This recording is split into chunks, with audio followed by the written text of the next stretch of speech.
Suami Nikita Willy dipolisikan oleh tantenya gegara dugaan pemalsuan akta CV.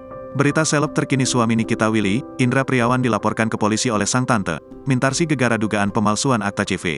Mintarsi merupakan tante dari suami Nikita Willy datang bersama kuasa hukumnya, Kamarudin Simanjuntak ke Mabes Polri, Rabu, tanggal 2 Agustus tahun 2023, untuk melaporkan Indra Priawan. Mintarsi melaporkan suami dari Nikita Willy itu karena adanya dugaan pemalsuan akta CV. Kedatangan kita hari ini untuk membuat laporan polisi terkait adanya perbedaan atau dugaan tindak pidana pemalsuan yaitu akta CV Lestiani dan juga PT Bluebird, ujar Kamarudin Simanjuntak. Mintarsi menjelaskan bahwa ada beberapa oknum yang dilaporkannya saat ini. Satu di antaranya adalah Indra Priawan yang menjadi ahli waris ayahnya selaku salah satu pemilik saham. Bahwa yang terlibat adalah adik dan kakak saya. Kakak saya punya anak 4, salah satu dari anaknya itu ahli warisnya suami dari artis itu, beber Mintarsi. Tapi dia juga tahu permasalahannya, kalau tahu terlibat apa tidak, ucapnya. Sekadar informasi, Indra Priawan adalah anak dari Chandra Soeharto Djoko Sutono yang merupakan kakak dari Mintarsi.